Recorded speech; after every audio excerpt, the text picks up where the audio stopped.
¿Cómo inició el gobierno de Carlos I de Inglaterra? ¿Por qué se deterioró la relación del monarca con muchos de sus súbditos? ¿Por qué el conflicto escaló tanto y tan rápidamente? Porque hay muchas preguntas por resolver, acompáñenme a historizar. Desde el siglo XVI, Inglaterra vivió durante décadas grandes conflictos en diversos ámbitos, religiosos y políticos, tanto internos como externos. A partir del reinado de Isabel I, fue adoptado el anglicanismo como religión oficial del Estado, una forma de cristianismo protestante que conservó rituales, jerarquías y símbolos del catolicismo, lo que tuvo como fin ser una vía media entre el catolicismo y el protestantismo radical. A partir de ese momento, el monarca inglés fue el gobernador supremo de la Iglesia de Inglaterra y por lo tanto exigió la lealtad política y religiosa del pueblo. Aunque gran parte de la población aceptó la nueva Iglesia de Inglaterra, algunos conservaron su fe católica o se convirtieron al protestantismo, lo que fue tolerado por la corona. A la muerte de Isabel en 1603, el rey de Escocia, Jacobo VI, se convirtió en Jacobo I de Inglaterra. Jacobo mantuvo en gran medida el acuerdo isabelino durante su reinado, para preservar la paz entre los católicos, los anglicanos y los puritanos. Pero la situación acabaría en conflicto, cuando el rey aplica una política de persecución contra todos los grupos religiosos que se oponían violentamente al anglicanismo.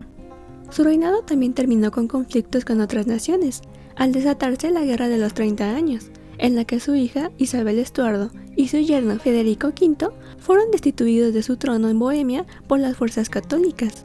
Por eso, hacia el final de su gobierno, decidió cumplir la petición del Parlamento de enviar una expedición militar a la zona.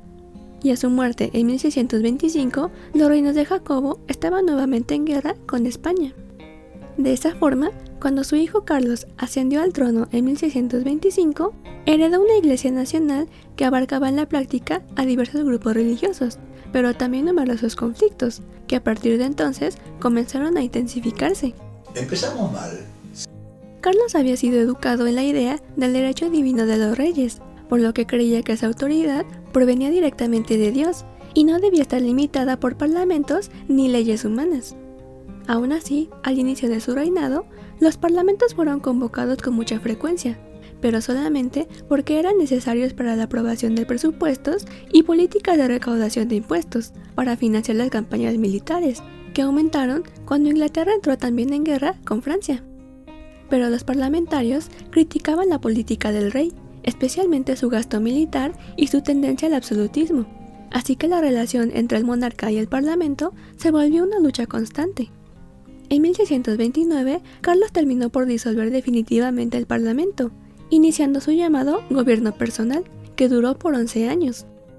Yo soy el Senado. Sin un parlamento para regular sus acciones, el rey se dedicó a implementar políticas autoritarias para incrementar sus recursos monetarios.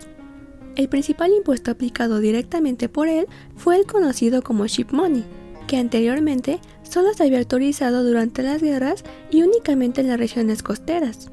A partir de entonces, se impuso su recaudación en tiempos de paz y en todo el reino. También aprobó la ley de revocación, por la que se revocaron las donaciones de tierras hechas a la nobleza desde 1540, y su propiedad quedó sujeta al pago de una renta anual. También vendió amplios monopolios, por lo que la población se vio obligada a pagar precios más altos. Sin embargo, todas estas medidas resultaron insuficientes, y el monarca no pudo evitar el agravamiento de su situación económica. ¿Cómo puedo animarme si estás gastando todo mi efectivo?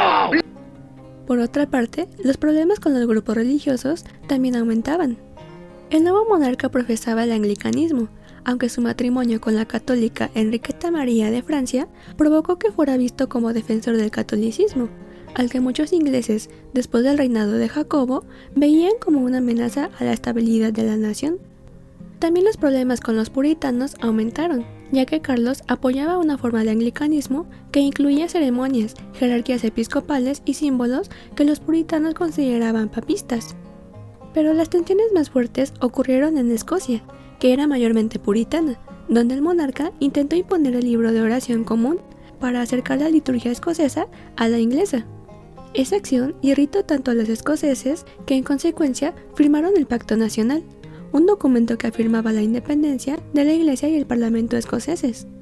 En consecuencia, el rey emitió una proclamación en la que denunciaba como traidores a todos los que se oponían a la imposición del libro de oración, pero al actuar de esa manera hizo que la resistencia armada estuviera asegurada.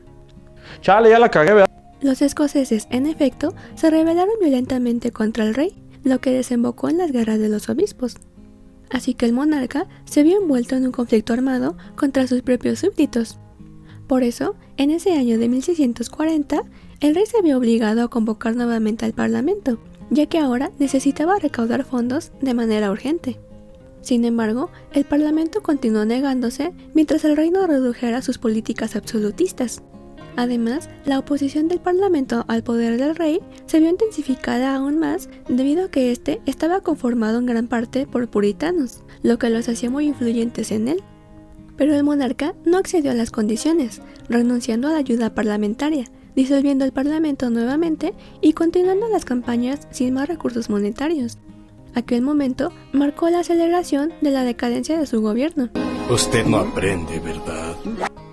Sin los recursos necesarios, Carlos no pudo sostener su ejército, y en agosto de ese mismo año, los escoceses cruzaron la frontera y ocuparon el norte de Inglaterra, derrotando fácilmente a las fuerzas del rey. Entonces, Carlos se vio obligado a pactar una tregua con los escoceses, en la que aceptó pagarles una enorme suma de dinero mientras ocuparan territorio inglés.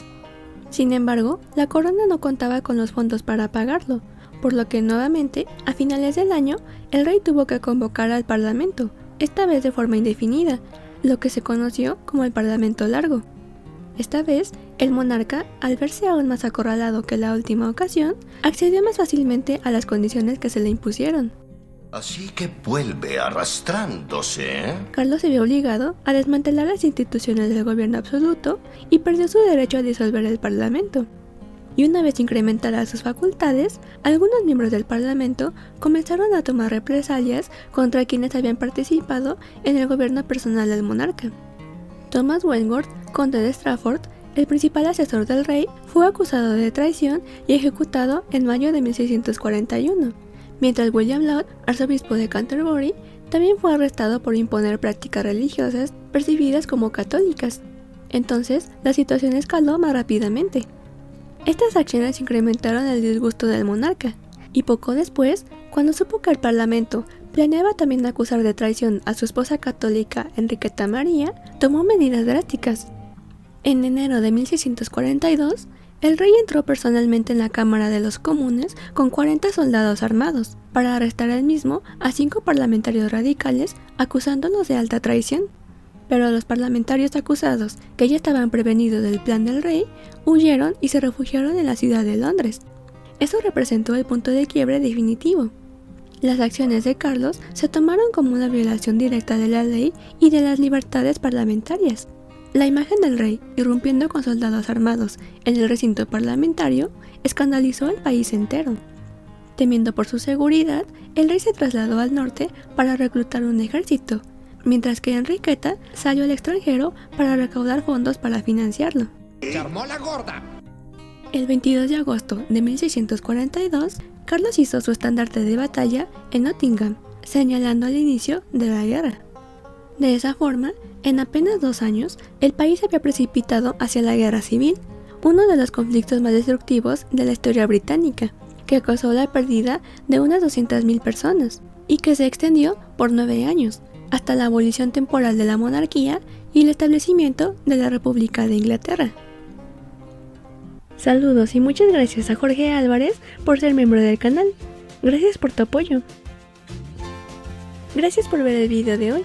Los espero en la próxima ocasión para seguir respondiendo más preguntas históricas.